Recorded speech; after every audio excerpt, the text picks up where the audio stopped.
En lo más profundo de Veracruz, entre la maleza y la niebla densa de la madrugada, se encontraba una hacienda abandonada. Sus paredes, carcomidas por el tiempo, ocultaban secretos que nadie se atrevía a mencionar en voz alta. Los ancianos del pueblo contaban que aquella hacienda perteneció a don Ezequiel, un terrateniente despiadado que desapareció sin dejar rastro hace más de un siglo. Nadie sabía qué ocurrió con él, pero las historias de su cruel trato a los peones y de los rituales oscuros que realizaba se transmitieron de generación en generación. Aún hoy, aquellos que pasaban cerca de la propiedad decían escuchar susurros, ver sombras moverse entre las ventanas rotas y sentir un escalofrío imposible de ignorar. Marco, un joven periodista obsesionado con lo paranormal, decidió investigar la hacienda después de escuchar los relatos de los lugareños. Armado con su cámara y una linterna, se adentró en la propiedad al caer la noche. El silencio era sobrecogedor, roto solo por el sonido de los grillos y el aullido de un perro lejano. La puerta principal, hinchada por la humedad, se dio con un crujido ensordecedor cuando Marco la empujó. El aire dentro olía a polvo, madera podrida y algo más, algo que le erizó la piel. No estaba solo. Al iluminar la estancia principal, encontró los restos de lo que alguna vez fue un lujoso comedor. La mesa aún tenía platos viejos cubiertos de moho, como si alguien hubiera cenado allí hacía décadas y nunca hubiera recogido los restos. La sensación de ser observado se hizo más intensa. Marco intentó ignorarla y continuó explorando, grabando cada detalle con su cámara. En una de las paredes encontró algo que lo dejó sin aliento, un enorme retrato de don Ezequiel. Los ojos de la pintura, oscuros y penetrantes, parecían seguirlo a donde fuera. Marco sintió un escalofrío recorrer su espalda y decidió seguir adelante, entrando en lo que parecía ser una biblioteca. Los libros estaban esparcidos por el suelo, algunos abiertos en páginas que describían rituales antiguos y símbolos que Marco no reconocía. Al tomar uno de ellos, un viento helado recorrió la habitación, apagando su linterna por un instante. Su respiración se aceleró. El silencio se rompió con un susurro apenas audible. «No deberías estar aquí». Marco giró de inmediato, iluminando la habitación con su linterna, pero no había nadie. Su corazón latía con fuerza mientras intentaba convencerse de que su mente le jugaba una mala pasada. Decidió subir al segundo piso. El crujido de las escaleras resonaba en la casa vacía. Al llegar al pasillo superior, notó que una de las puertas estaba entreabierta. Un olor putrefacto emanaba de ella. Con el pulso acelerado, Marco la empujó y encontró una habitación llena de retratos, todos de don Ezequiel, pero cada uno con expresiones distintas: enojo, tristeza, burla. En el centro de la habitación había una silla antigua y, sobre ella, un esqueleto humano vestido con ropas elegantes. Marco retrocedió horrorizado. Fue entonces cuando escuchó pasos acercándose por el pasillo. El terror se apoderó de él. Se giró bruscamente y vio una figura alta y delgada en la entrada de la habitación. Su rostro era el de don Ezequiel, idéntico al de los retratos. Sus ojos oscuros brillaban con un odio indescriptible. Marco intentó correr, pero sus piernas no respondían. La figura alzó una mano huesuda y la luz de su linterna parpadeó violentamente. Un grito gutural llenó la habitación antes de que todo quedara en completa oscuridad. A la mañana siguiente, los lugareños encontraron la cámara de Marco en la entrada de la hacienda. El video mostraba su exploración hasta el momento en que entró en la habitación de los retratos. Luego, solo se escuchaban susurros y gritos ahogados antes de que la imagen se cortara abruptamente. De Marco nunca se volvió a saber nada. La hacienda sigue ahí, esperando su próxima víctima. Había un viejo pueblo en lo más profundo de las montañas de Oaxaca, un lugar que los forasteros evitaban y que incluso los lugareños solo mencionaban en susurros. Se decía que en una de las colinas que rodeaban el pueblo, algo oscuro habitaba en las profundidades de la tierra. Nadie sabía con certeza qué era, pero todos conocían la leyenda. Aquellos que se aventuraban demasiado cerca de la cueva a la montaña no regresaban o, si lo hacían, nunca eran los mismos. Cuando Daniel, un explorador urbano y youtuber de misterio. Llegó al pueblo, no prestó atención a las advertencias de los ancianos. Su objetivo era documentar la cueva y grabar un video aterrador para su canal. Son solo historias para asustar a los niños, pensó mientras preparaba su equipo. Con su linterna en mano y su cámara grabando, inició la caminata hacia la montaña. El bosque era denso y los árboles parecían inclinarse hacia como si quisieran advertirle que diera la vuelta. Después de una hora de camino, llegó a la entrada de la cueva. El aire que salía de su interior era húmedo y frío, con un olor a tierra y algo rancio, putrefacto. Daniel encendió su linterna y comenzó a adentrarse. Las paredes de la cueva estaban cubiertas de extrañas inscripciones. No parecían obra de ningún ser humano moderno. Algunas figuras eran similares a petroglifos indígenas, pero otras eran perturbadoramente detalladas. Mostraban figuras humanas de rodillas, rodeadas por sombras con ojos brillantes.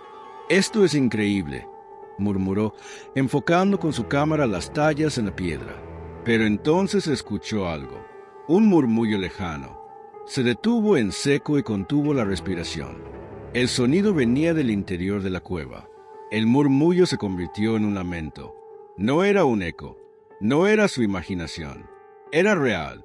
Daniel apuntó su linterna hacia el fondo del túnel y vio algo que hizo que su sangre se helara. Una figura estaba de pie en la oscuridad, inmóvil, observándolo. No podía ver su rostro, pero podía sentir su mirada clavada en él. La linterna comenzó a parpadear y, en un instante, la figura desapareció. Un escalofrío recorrió su cuerpo, pero su instinto de documentalista lo impulsó a seguir adelante. Respiró hondo y avanzó. Las paredes de la cueva parecían cerrarse a su alrededor y la temperatura descendió aún más. Pronto llegó a una cámara más amplia. En el centro, había un altar de piedra cubierto de polvo y huesos diminutos, como si hubieran sido ofrecidos en algún ritual antiguo. Detrás del altar, una abertura descendía aún más profunda en la tierra. De pronto, sintió un susurro en su oído. «¿No debiste venir?» Se giró de inmediato, pero no había nadie. El miedo comenzó a ganar la batalla contra su curiosidad. Decidió que ya era suficiente. Débilmente, comenzó a caminar de regreso a la salida, sintiendo una presión en su pecho cada vez mayor. Entonces, justo antes de llegar a la entrada, vio algo grabado en la pared que no había notado antes. Era una advertencia: «Si entras, ya no eres tú». Su mano tembló mientras grababa la inscripción, pero antes de que pudiera reaccionar, su linterna se apagó por completo. La oscuridad absoluta lo envolvió y el murmullo regresó, esta vez justo detrás de él. Sintiendo un frío mortal en su nuca, Daniel corrió con todas sus fuerzas hacia la salida, tropezando y arañándose con las rocas. Al salir, el aire nocturno se sintió sofocante, pero no se detuvo hasta llegar a su auto. Cuando encendió su cámara para revisar la grabación, sintió un nudo en el estómago. En la pantalla, en el último segundo del video, justo antes de que la luz apagara, pudo ver claramente un rostro deformado y cadavérico sonriendo detrás de él. Esa noche, Daniel dejó el pueblo sin mirar atrás. Pero desde entonces, cada vez que revisa sus grabaciones, siempre encuentra algo más, algo nuevo, algo que no debería estar allí. Había una vez un pueblo olvidado en lo más profundo de las montañas de México, un lugar donde el tiempo parecía haberse detenido y donde pocos forasteros se aventuraban. Los ancianos decían que el pueblo estaba maldito, que algo oscuro acechaba entre las sombras de la vieja iglesia abandonada en la colina. Aquella iglesia, construida hace siglos por monjes que desaparecieron sin dejar rastro, era el epicentro de todas las leyendas y temores de los habitantes. Pero nadie hablaba de ello en voz alta. Nadie osaba desafiar la superstición. Hasta que un día, un grupo de jóvenes decidieron explorarla. Miguel, Sofía y Daniel eran amigos de la infancia. Habían crecido oyendo las historias de la iglesia maldita, pero, como muchos otros, pensaban que eran solo cuentos para asustar a los niños. Una noche, después de una fiesta, decidieron que era hora de comprobar por sí mismos si las historias eran ciertas. Armados con linternas y celulares, emprendieron el ascenso a la colina, sintiendo el aire volverse más frío a cada paso. El silencio era absoluto, salvo por el sonido de sus propios pasos y el ulular del viento entre los árboles. Al llegar a la iglesia, notaron que la puerta de madera estaba entreabierta, como si los invitara a entrar. Miguel fue primero en cruzar el umbral, seguido de cerca por Sofía y Daniel. El interior estaba cubierto de polvo y telarañas, y el aire olía a humedad y podredumbre. En el altar, una figura oscura pareció moverse en la penumbra. «Debe ser una rata», susurró Daniel, pero el temblor en su voz revelaba su miedo. Se acercaron más, explorando cada rincón con las luces de sus celulares, hasta que Miguel descubrió una trampilla en el suelo. Sin pensarlo dos veces, la abrió. Un pasadizo de piedra descendía hacia las entrañas de la tierra. Un hedor insoportable emergió de las profundidades, como si la muerte misma habitara allí. «Esto no es buena idea», dijo Sofía, pero Miguel ya había comenzado a bajar. La curiosidad lo dominaba.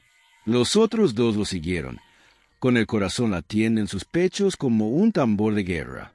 El túnel era estrecho y sofocante.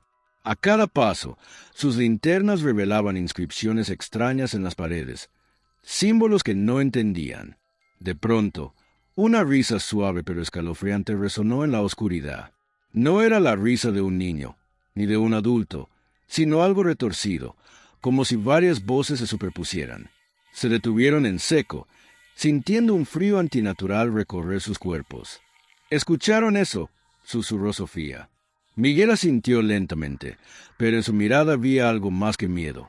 Había fascinación. Continuaron avanzando hasta llegar a una cámara amplia. En el centro, un círculo de velas rodeaba una figura encorvada. Al enfocar sus linternas, vieron que era un anciano de piel curtida, vestido con harapos. Murmuraba en un idioma desconocido. Al notar su presencia, levantó la cabeza. Sus ojos eran completamente negros. «Han venido demasiado lejos», dijo con una voz que no parecía humana. De repente, las velas se apagaron y una fuerza invisible los lanzó contra las paredes. Gritos de terror llenaron el lugar. Daniel intentó correr, pero algo lo sujetó de los pies y lo arrastró a la oscuridad. Sofía chilló su nombre, pero solo obtuvo silencio como respuesta. Miguel, paralizado, miró al anciano, quien ahora flotaba a unos centímetros del suelo. «El pacto debe cumplirse», murmuró. En ese instante, una sombra gigantesca emergió de las paredes y se abalanzó sobre ellos. Sofía logró escapar, corriendo desesperada por el pasadizo hasta la iglesia. Al salir, la noche parecía más oscura, más pesada. Corrió al pueblo, gritando por ayuda, pero cuando los aldeanos la encontraron, estaba en shock. No podía hablar, solo lloraba y temblaba. Nunca se supo qué pasó con Miguel y Daniel. Sus cuerpos jamás fueron encontrados. Días después, la iglesia ardió en llamas sin razón aparente, como si algo quisiera borrar toda evidencia de lo ocurrido. Y, aunque nadie hablaba de ello, todos sabían que la maldición seguía allí, esperando a la siguiente alma curiosa que se atreviera a desafiar el silencio del pueblo. Era una noche fría y sin luna en un pequeño pueblo de México. Los callejones de piedra estaban desiertos, solo interrumpidos por el lejano aullido de un perro y el murmullo del viento entre las hojas secas. Mateo, un joven de 28 años, acababa de mudarse a una antigua casona heredada de su abuela. La casa estaba llena de recuerdos, muebles viejos, fotografías en blanco y negro y un aroma a madera húmeda que parecía impregnado en las paredes. Desde el primer día, Mateo sintió una presencia. Al principio, eran solo ruidos, un crujido en el suelo cuando nadie estaba caminando, el sonido de algo arrastrándose detrás de las paredes, un susurro casi imperceptible en plena madrugada. Se convenció a sí mismo de que era su imaginación, el peso de la soledad jugando con su mente. Pero todo cambió cuando una noche, mientras miraba televisión en la sala, sintió una sensación extraña, como si alguien lo estuviera observando. Miró hacia la ventana y allí estaba, una silueta oscura, inmóvil, con una forma vagamente humana. No tenía rostro, ni ojos, ni boca, solo una sombra recortada contra la débil luz de la calle. Mateo sintió un escalofrío recorrerle la espalda. Se quedó paralizado por unos segundos, tratando de convencerse de que era solo una ilusión, un reflejo. Pero cuando parpadeó, la sombra ya no estaba. Esa noche apenas pudo dormir. Cada sonido, cada sombra en la habitación lo mantenía en vilo. Se repetía a sí mismo que era el estrés, que tal vez la casa, con su antigüedad, tenía formas extrañas de crujir en la noche. Pero al día siguiente, mientras revisaba unas cajas en el ático, encontró algo perturbador. Era un diario viejo, con páginas amarillentas y la letra temblorosa de su abuela. A medida que leía, su corazón comenzó a latir más rápido. Su abuela hablaba de la sombra. Describía noches de insomnio, de susurros en la oscuridad, de la sensación constante de ser observada. Contaba que la presencia se hacía más fuerte con el tiempo, hasta el punto de que cada noche la sombra se acercaba más a su ventana. Decía que, una vez que la sombra entraba a la casa, ya no había escapatoria. Mateo dejó caer el diario. Sintió una presión en el pecho, un pánico que nunca antes había experimentado. Miró alrededor, sintiéndose vulnerable. De repente, un golpe fuerte en la ventana lo hizo saltar. Se giró de inmediato y su sangre se heló. La sombra estaba allí, más cerca que la vez anterior. Podía verla con más claridad ahora.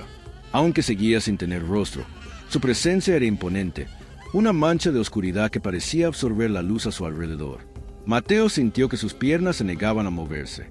El aire en la habitación se volvió denso, como si algo invisible le estuviera robando la energía. Y entonces, la sombra comenzó a moverse. No caminaba, no flotaba, simplemente aparecía más cerca cada vez que parpadeaba.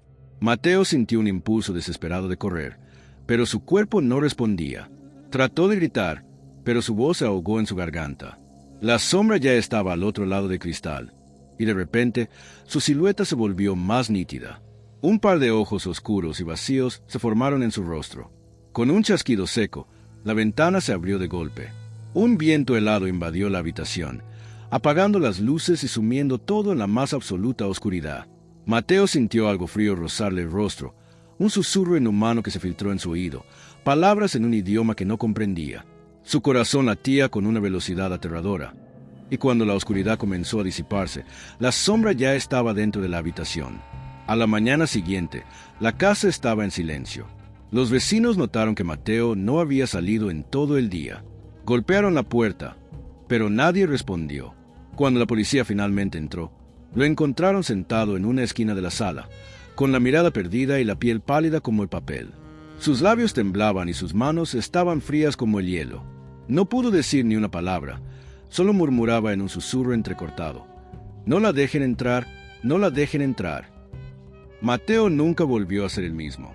Fue internado en un hospital psiquiátrico, donde pasaba los días murmurando en la oscuridad, incapaz de dormir. La casa quedó abandonada, pero algunos dicen que, si pasas por allí en la noche, puedes ver una sombra en la ventana, esperando a su próxima víctima.